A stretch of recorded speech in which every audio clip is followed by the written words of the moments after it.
오전 12시 많은 참여 바랍니다.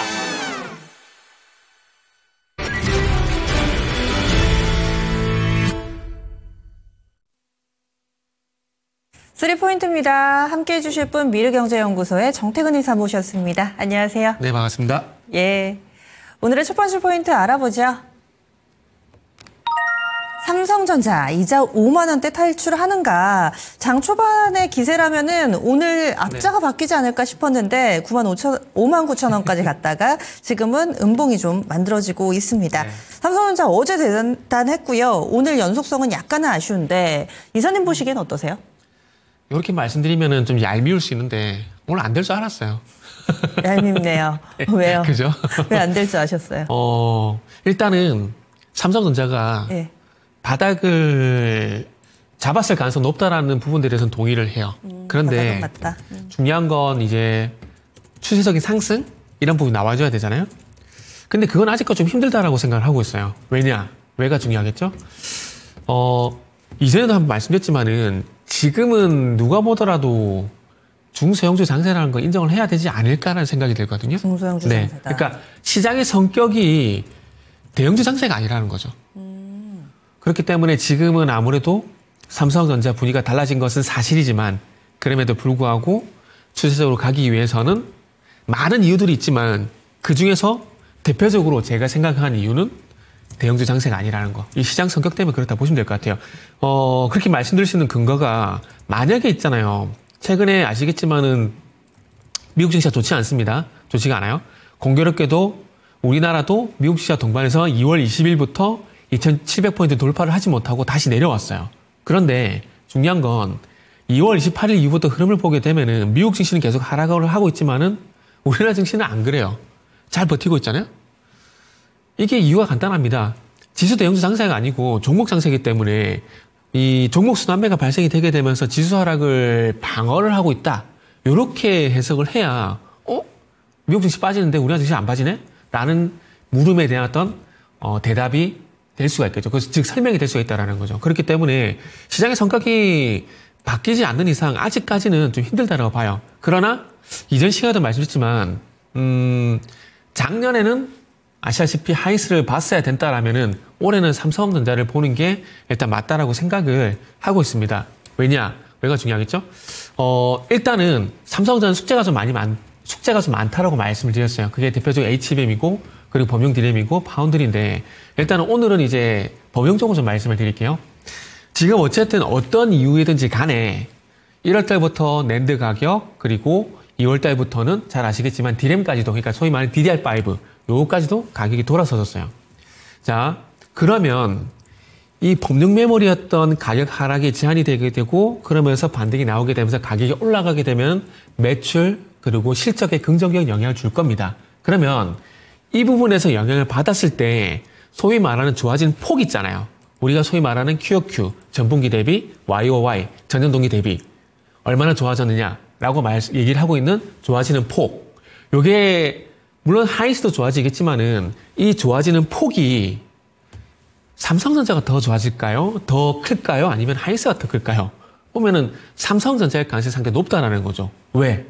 하이스 같은 경우는 이미 HBM 때문에 많이 좋아지는 상황이기 때문에 좋아지는 폭이 삼성전자 대비해서 하이스가 작을 가능성이 상당히 높다라는 거죠. 그래서 이 관점에서 보게 된다면 삼성전자를 볼 수밖에 없다는 결론이 나올 수가 있다는 건데 지금 상장앵커의 표정을 보니까 맞아요. 갸우뚱하고 있는데 이게 무슨 소리야? 질문 드리고 싶은 게 왜냐면 삼성전자는 크게 세 개의 분야로 나뉘잖아요. 뭐 휴대폰 그리고 반도체 그 밖에 이렇게 좀 나뉘고 하이닉스는 그러니까 메모리 가격이 좀 더 민감한 게 하이닉스가 아닌가라는 생각을 가지고 있어서 맞아요. 그래서 전체적인 매출에서 삼성전자는 물론 지금은 3분의 1이 훨씬 더 넘죠. 한 절반가량이 반도체기는 한데 이렇게 매출에서 영업이익률이 나아지는 부분 이 제품 가격이 상승을 했을 때 레버리지는 SK 하이닉스가 더 크다라고 저는 알고 있어가지고. 맞아요. 그런데 좀 전에 그러면은 지금 이 매출의 레버리지 이 부분을 얘기하는 게 아니라 SK 하이닉스는 이미 HBM으로 성과를 잘 내고 있으니까 턴어라운드 관점에서 삼성전자가 좀 더 이 이득을 볼 수 있다, 좀 더 낫다 이렇게 평가를 하시는 거죠. 네, 그렇죠. 아, 그럼 이해가 됐어요. 네, 메모리 쪽 같은 경우는 말씀하셨듯이 하이닉스 좋아요. 좋은데 좋은데 중요한 건 하이스는 이미 좋은 상황이잖아요. 삼성전자는 안 좋은 상황이잖아요. 그리고 그래서? 삼성전자의 주된 캐시카우는 아시다시피 메모리거든요.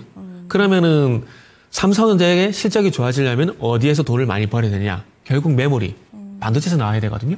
그런데 범용 메모리, 디램, 낸드의 어떤 가격이 좋아지게 되면서 그리고 점유율 측면에서 보게 되면은 하이스보다는 어쨌든 뭐 HBM은 사실 불리한 건 사실입니다. 사실인데 HBM에 제한시켜서 보는 게 아니라 HBM 포함시킨 전체 메모리를 보게 되면은 양적 성장, 양적 규모도 삼성전자가 커요.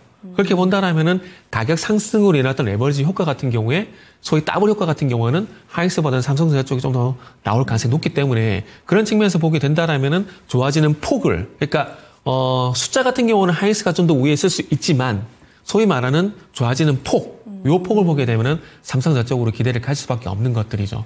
그래서 그런 측면에서 범용적으로 보게 되면은 삼성전자에 기대를 할 만한 부분이 있다라고 생각이 들고요. 그래서 아마 지금 말씀드린 연유 때문에 네. 아마 어저께 하이스와 삼성전자의 어떤 등락폭은 좀 다르게 나온 것이 아닌가. 뭐 그렇게 좀 해석을 하시면 이해가 될 것 같아요. 그리고 이제 마지막으로 드리고 싶은 말씀은 지금 어쨌든 가격이 상승하는 것도 중요하지만 가격 상승 이유도 중요한 거거든요. 이게 공급적인 이슈가 더 크게 작용하는 건지 수요적인 이슈가 더 크게 작용하는지 이게 중요한데 어쨌든 지금 이 가격 상승의 이유는 세 가지입니다. 감산 효과, 그리고 재고 감소, AI 수요 요 세 가지거든요. 그런데 중요한 건 이제 앞으로 출하량 감소, 재고 감소 요 이유보다는 AI발 수요 증가 요 이유가 나오는지가 더 중요하다라는 거죠. 왜냐하면은 공급적인 측면에서 이제 가격이 올라가는 건 한계가 있을 수밖에 없거든요. 그렇기 때문에 지금의 상승이 어쨌든 단계에 끝이 나지 않으려면은 앞으로 수요적인 측면이 얼마만큼 또 늘어난지에 대한 여부를 좀 보시는 게 좋지 않을까라고 말씀을 드릴 수 있을 것 같아요. 그래서 거기에 대해서는 좀 자막에도 현재 나오고 있지만 트렌드포스가 하반기에 DDR5 가격 전방치 상향 조정했거든요. 그래서 이런 전방치가 앞으로 맞아 떨어지게 된다라면은 삼성전자 어떤 6만 원, 7만 원은 조금 더 빨라지지 않을까? 뭐 이렇게 말씀을 드릴 수 있을 것 같네요. 그럼 범용 메모리가 가격이 상승을 하고 이쪽의 업황이 조금 돌아서는 것에 따라서 네네. 삼성전자를 좀 긍정적으로 봐주신 건데 네. 지금이 상당히 중요한 라인이죠. 한 5개월 정도 박스권 상단으로 작용을 그렇죠. 했는데 이번에 6만 원 뚫고 다음 레벨대를 만들어낼 수 있을 것인가? 투자 전략까지 같이 알려주세요. 지금은 아니에요. 지금은 그냥 바닥 잡은 것만 해도 만족을 하는 게 아마 덜 짜증날 겁니다. 왜냐하면 서두에 말씀드렸듯이 지금은 대형주 장세가 아니에요. 그렇기 때문에 대형주 장세로 넘어갔을 때 삼성전자 어떤 상승을 기대해 볼 수 있는 것들이지 아직은 하단 자막에 나가듯이 5만 원대에 추가 하락이 제한되는 것만으로도 잘하고 있다라고 좀 칭찬해 주시고요. 그리고 감히 말씀을 드리는데 앞으로 한 2년을 보고 삼성전자를 가지고 간다. 그러면은 조선 정도는 아니지만 아마 웃을 일이 분명히 있을 거라고 봅니다. 그래서 작년에 저희 어머님이 삼성전자 관심 가질 때 제가 안 된다 그랬거든요. 근데 올해는 다시 말씀을 좀 드리려고요. 네. 대신에 엄마 대신에 2년 네. 봐야 된다라고 말씀드려야 되겠죠? 네. 알겠습니다. 장기적으로는 조금 묻어놓으신다면 시간 투자를 하신다면 충분히 접근 가능한 타이밍이다. 이렇게 설명을 해주시네요. 따라서 반대로 얘기하면 너무 단기간 내에 어떤 큰 성과를 욕심내기에는 다소 좀 무리가 있다라고도 설명을 드리겠습니다. 다음 두 번째 포인트 넘어가겠습니다.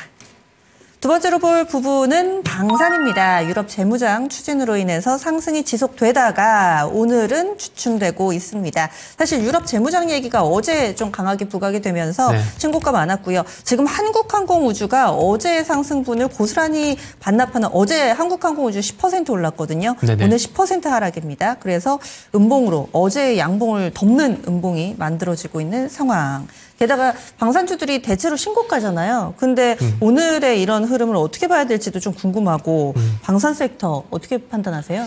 방산은 결국 다시 한번 강조를 드리자면은 방산이라고 해서 무조건 접근하는 게 아니라 방어형 무기냐 공격형 무기냐 이것도 상당히 중요하다고 보시면 될 것 같아요. 그러니까 일례로 폴란드 얘기가 많이 나오니까 폴란드 얘기 한번 해볼게요. 폴란드가 우리나라의 K9, 뭐 K2, 천궁, 천무 이런 것들 구매한 이유가 러시아를 공격하려고 할까요? 아니, 방어를 하려고. 그죠. 그 반대 이유잖아요. 그러니까 여기서 답이 나온 거예요. 그러면 앞으로 유럽 같은 경우에 만약에 유럽에서 우리가 폴란드, 루마니아, 체코 그리고 뭐 오스트리아, 슬로베키아 쪽으로 소유적으로 가게 된다면은 과연 그 나라들이 공격형 무기를 많이 살까요? 방어형 무기를 많이 살까요? 방어력 무기라는 거죠. 그렇기 때문에 이런 현상이 나오는 게 당연하게 봐지는데, 근데 그럼에도 불구하고 그러면 한국항공우주가 최근에 왜 올랐느냐? 최근에 말레이시아 쪽으로 그 구매 계약 얘기가 있었잖아요. 그 플러스 해가지고 한국항공우주 같은 경우는 다른 방산주 대비해서 못 상승한 부분들이 분명히 있다라는 거죠. 그러다 보니까 이런 상승이 나왔다고 보시면 될 것 같아요. 근데 오늘 왜 급락이 나오느냐? 사실 솔직히 말씀드리면 저도 모르겠어요. 근데 단기간이 많이 올랐기 때문에 언제든지 이런 현상이 나올 수밖에 없다라는 것이 이유라고 말씀을 드릴 수밖에 없을 것 같아요.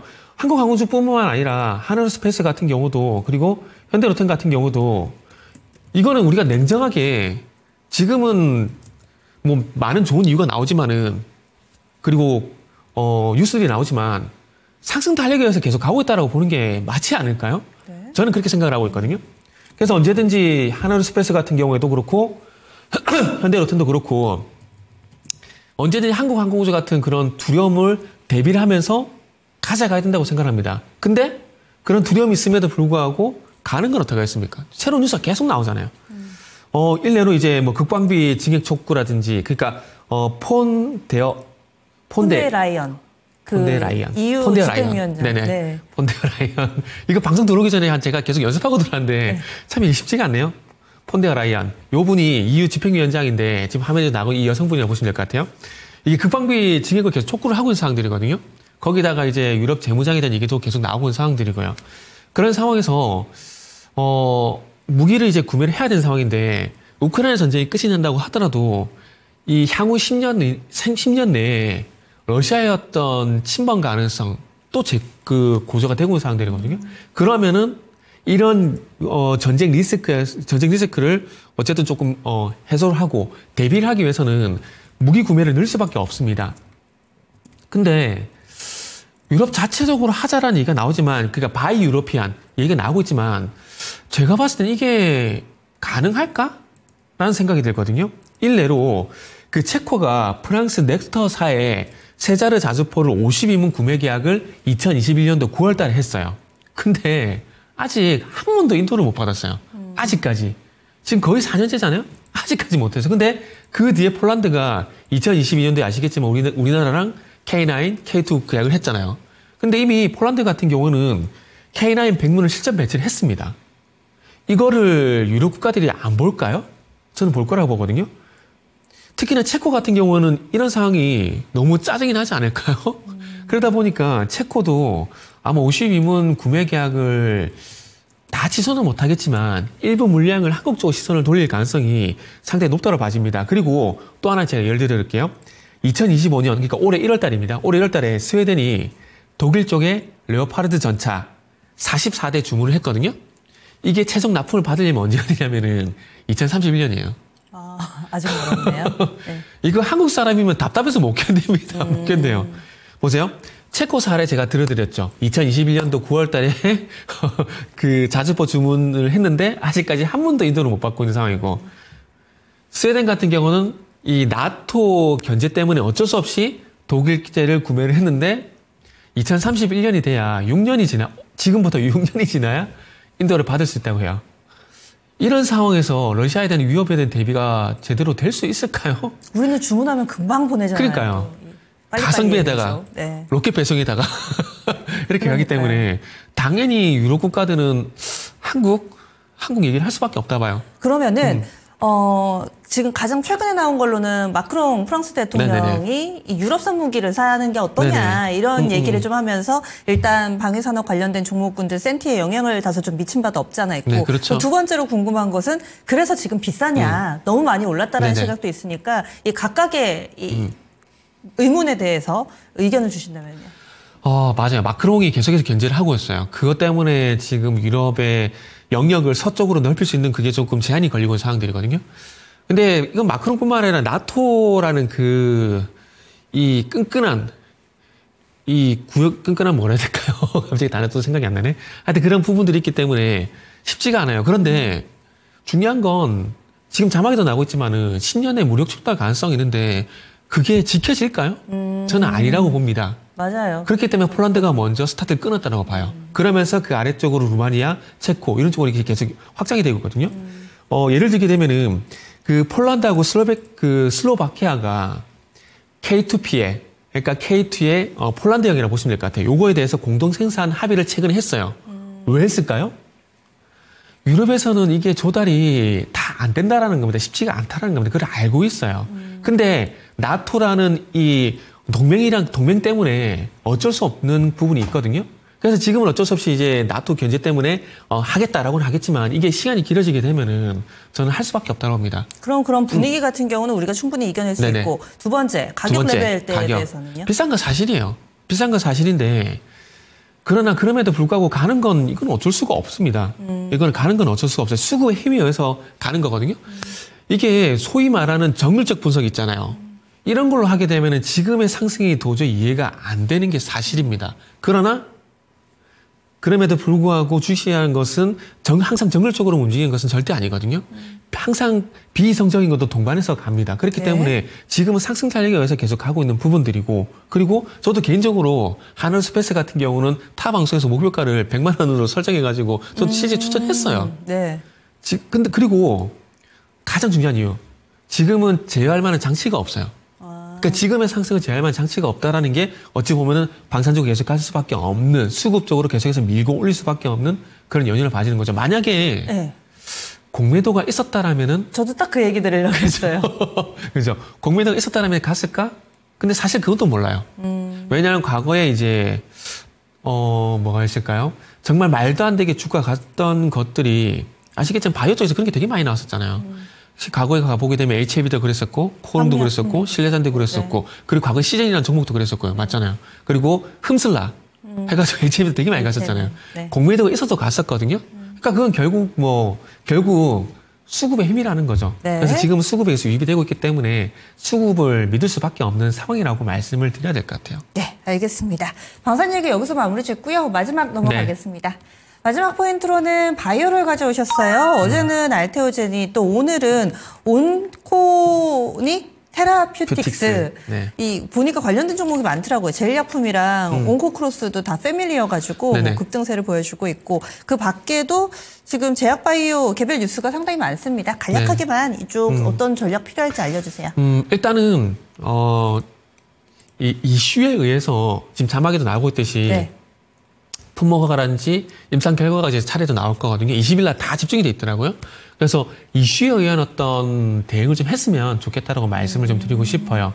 왜냐하면 이번 주 들어와서 반도체가 일단 스타트를 끊었잖아요. 이게 결국 GTC 영향도 저는 있다라고 보거든요. 그래서 이번 주 뭐 게임도 그렇고 바이오도 그렇고 여러 가지 일정들이 상당히 많은데 일정에 의한 어떤 순환매지 않나라는 생각이 좀 들어요. 그리고 이걸 좀 길게 볼 수는 없냐라고 말씀하신 분도 계시는데 글쎄요. 사실 작년 7, 8, 90 같은 그런 바이오 흐름은 아니라고 좀 생각이 들다 보니까 좀 길게 보기에는 쉽지 않다고 말씀드려야 될 것 같아요. 결국 이게 그러니까 업종에 좋은 이슈가 있다고 하더라도 시장이 주목하지 않으면 의미가 없는 거거든요. 근데 지금은 작년 7월 같은 그런 이제 추세를 좀 가져갈 만한 그런 흐름이 좀 아니라고 좀 봐집니다. 그러다 보니까 일단은 좀 짧게 봤으면 좋겠고요. 그리고 최근에 시장 또 트렌드가 결국 이제 뭐 방산주 같은 것도 있긴 하지만 그럼에도 불구하고 짧게 계속 순환매가 나오는 게 시장의 특징이잖아요. 그러다 보니까 바이오 같은 경우도 그런 관점에서 일단은 봤으면 좋겠다는 말씀 드리고 싶습니다. 그래서 HLB, 유한양행 그리고 SK바이오팜 이런 것들이 일정이 예정이 되는데 일정에 따라 지금 일정을 앞두고 주가 반응은 뭐 사실 그렇게 나오지는 않고 있거든요. 네. 지금 HLB 같은 경우도 보시면 아시겠지만 이런 일정이 있긴 하지만 주가 반응이 거의 없어요. 그래서 알테오젠이 어저께 이제 아스트라제네카 이슈 나오게 되면 주가 튀었잖아요. 네. 그런 것처럼 일단은 당일까지 계속 지켜볼 수밖에 없는 상황이기 때문에 무리하게 좀 선매수 이런 것들은 좀 자제를 했으면 좋겠다라고 말씀을 드리고 싶네요. 저희가 시간이 없지만 네. 간략하게 혹시 코롱 티슈 좀 왜 그런지 아세요? 맞다. 지난주 상장기가 숙제 줬는데 제가 그걸 안 봤네요. 제가 지난주에도 질문 드렸나요? 계속 잘 가네요. 예, 알겠습니다. 여기서 마무리 지을게요. 고맙습니다. 네, 감사합니다.